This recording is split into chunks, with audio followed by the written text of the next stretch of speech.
Hello, Erica here, and I'm here with my October wrap-up. October got off to a pretty slow start for me, but in the end I managed to read quite a few things. It was also my anniversary month here on BookTube, and I know I said I was going to do a video a day, and that kind of fizzled out around the third week of the month. I have been just way too busy at work to manage filming, and I was sick for a little while, and yeah, just things, life.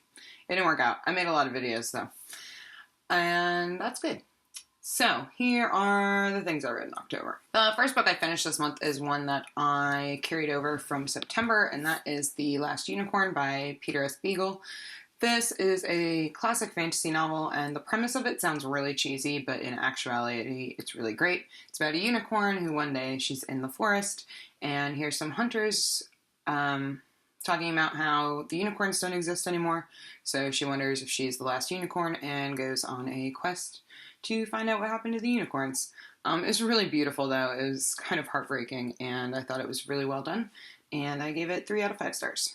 I also read a bunch of books for Dewey's 24-hour Readathon. I have a wrap-up for that Readathon that I will link down below, so I'm not going to talk about these too much because I talk about them there. But for that readathon, I read The Bloody Chamber and Other Stories by Angela Carter. This is a collection of fairy tale retellings, and I really, really liked it. I gave it 4 out of 5 stars. I also read A Simple Heart, which is a novella by Gustave Flaubert, and I enjoyed this. I ended up giving this 3 out of 5 stars. Then I read 3 poetry collections. One is The Dream of a Common Language by Adrienne Rich, which I thought was really great, and I gave 3.5 or 4 stars. The other one was 77 Dream Songs by John Berryman. I really didn't like this. I gave this 1 star. And I read Hold Your Own by Kate Tempest, which is definitely worth all of the hype it's been getting lately, and I ended up giving this 4 out of 5 stars. I also listened to 2 audiobooks during the readathon, and those were What I Talk About When I Talk About Running by Haruki Murakami, which is a memoir about how he is a marathon runner and how running and writing kind of coexist in his life, and he can't really do one without the other. And I really enjoyed that. I ended up giving that 3 stars. And I listened to Big Magic, Creative Living Beyond Fear by Elizabeth Gilbert, which is, of course, her new nonfiction book that's been getting a lot of hype. And I enjoyed that. I thought that the advice was practical. I really liked the audiobook. It was narrated by her, and I thought that that added kind of a personal touch. I really like it when authors read their own books. And I gave that 3 out of 5 stars. And then lastly for the readathon, I read the first volume of Lock and Key by Joe Hill and Gabriel Rodriguez, and I thought that this was fabulous, and I gave it 3 stars, I think. And I read The Killing Joke by Alan Moore and Brian Boland. This is, of course, the Joker origin story, or Alan Moore and Brian Boland's take on the Joker origin story. And I enjoyed this and gave this 3 stars. What took up most of my time this month was that I read the entirety of the Liveship Traders trilogy by Robin Hobb. Yes, I read all 3 books. They're like 900 pages each, and now I have a seriously bad book hangover because it's been a long time since I've sat and binge read a series like that. And it was really fun. I don't regret it, but I'm having a really hard time disconnecting myself from the world in these books. So those books are Ship of Magic, the Mad Ship, and Ship of Destiny. And I can't speak highly enough about this trilogy. I gave the first book 4 stars. I gave the second 2 books 5 stars. If you're looking for character-driven fantasy with some really unique world building and kind of political and religious intrigue as well, I highly, highly, highly recommend this.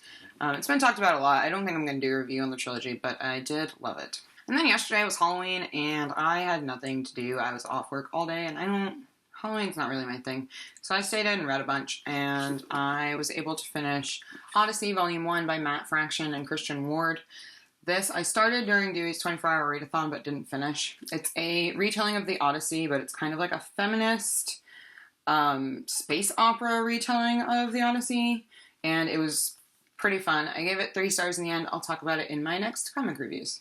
I also read Through the Woods by Emily Carroll. I thought there was nothing more appropriate than to read this on Halloween, and this is a collection of short stories in graphic novel form that are kind of spooky, kind of fairy tale-esque, and I really enjoyed them. I think I gave this 3 out of 5 stars, and again, I'll talk about it the next time I do a comics reviews video. And lastly, yesterday, I read the entirety of The Life-Changing Magic of Tidying Up by Marie Kondo. This, of course, has been very popular and has kind of taken the world by storm. It's Marie Kondo's take on decluttering and organizing your home, and I enjoyed it. I gave the book 3 stars overall. She's like a kind of a weirdo.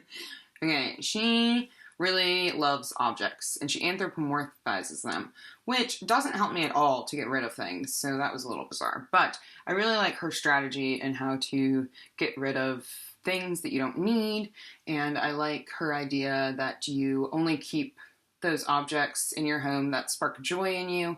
So I started applying this method to my home this morning.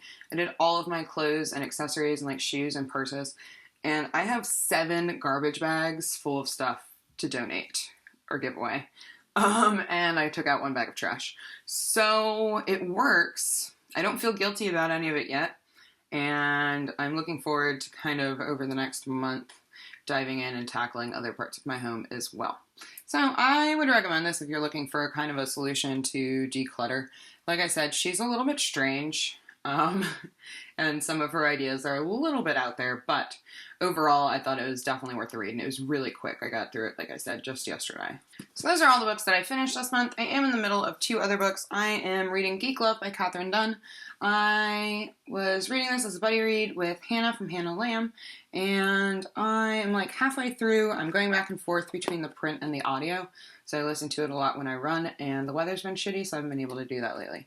But I'm hoping to finish this up soon. I'm really enjoying this. It's really weird, but really, really well written, and I'm glad that I finally picked it up. And I also just started Radiance by Catherine M. Valente. This is her new adult sci-fi novel, and it's totally amazing and beautiful so far. Really, really cool.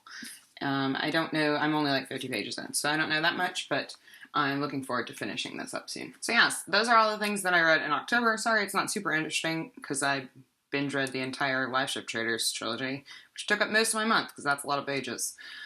Please tell me about what you read in October. Let me know what your favorite read of the month is. I hope everyone had a very safe and happy Halloween, and I will see you all next time. Bye!